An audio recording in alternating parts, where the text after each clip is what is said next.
Good morning. My name is Glenn Ivey. I'm the congressman who represents Prince George's County, which is the eastern border of Washington, D.C. I have two of my kids that live here in the Washington, D.C. One of my grandkids lives here, and I was a federal prosecutor down the street for 4 years here in Washington, D.C. So I understand how this ought to work. When I was prosecuting there, D.C. was having somewhere in the range of 450 to 500 homicides per year. Crime's been going down dramatically since then, certainly in the last couple of years. And it's been going down for a couple of reasons. One is that they've been doing an outstanding job of integrating enforcement with intervention and prevention programs that have been moving things down, getting the guns off the street, but more importantly, making sure that you don't just get there after the shots have been fired and somebody's on the ground. You try and reach out to these kids who are in trouble before they get to that point and take care of it then. The Biden administration had put programs in place to help do that. We know it's not serious for the Trump administration because one of the first things he did was cut the funding for those kind of programs. And we also know this isn't a serious effort because one of the first things they did was eliminate the Office of Gun Violence Reduction, which had also played a key role in reducing gun violence in these cities. And instead of doing that, what he's done instead is to put soldiers out on the street, soldiers who don't have the training or the ability to help to deal with policing. For example, they don't know anything about chain of custody. If they seize any evidence, there's a good chance it'll get suppressed because they don't know how to do it. They don't know how to Mirandize suspects. So what you could end up with those two scenarios in place if they get involved in policing is serious crimes like murders and rapes actually getting thrown out on constitutional grounds. We want people on the streets who can help to deal with issues affecting law enforcement that are trained to do it.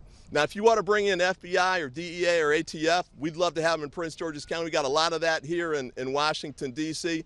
Those are people who can make a difference. But what I've seen with these guys on the street here, my wife and I went out for dinner a couple of weeks ago down at the wharf, and I saw about 30 of these troops dressed in camouflage with combat military weapons, M4s, and driving combat vehicles.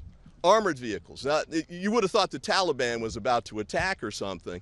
And one of the real problems with the M4 guns is twofold. One is, you know, for regular civilian police, there's a force continuum that they can use. They don't have to go to deadly force right away. They've got tasers and pepper spray and the like. We want to use that. But the other big one, too, is M4s are so powerful. If you shoot somebody, even if you hit the right guy, the bullet's going to keep going through the body and go and potentially hit other people. And so on the wharf that day, when they're walking around with these weapons of military impact on that street, we had people who were civilians just like me sitting there eating dinner, wondering if these guys really knew what to do if something actually happened of a regular kind of crime scenario. Let's move away from this kind of nonsense. Let's get off the show. The show costs $1 million a day here in the District of Columbia, which is crazy, while they're withholding $1.1 billion of DC's own money, which the mayor said, if you release it, I want to hire more cops and teachers. Those are exactly the people we need to help deal with these issues. And the last point I'll make on is this. This is a long-term issue. We need long-term solutions to address it. Not 30 days, not 60 days, not cops or fake cops, soldiers who are out here on the street just for 5 or 10 minutes, basically walking tourist traps here in town instead of actually helping to get the criminals off the street. Let's move towards that. Let's give the cities the funding back that they were using to bring crime down. Let's give them back the money that they need to get more officers on the street. The Trump administration is putting up $50,000 signing bonuses to get these guys to join ICE, but they won't do it for local police departments like this one or Prince George's County because we're all competing for more cops. Let's help us out that way. Help us put more cops on the street instead of the fake show of National Guard troops walking around in tourist areas in camouflage and armored vehicles, which you know they can't use for actual policing.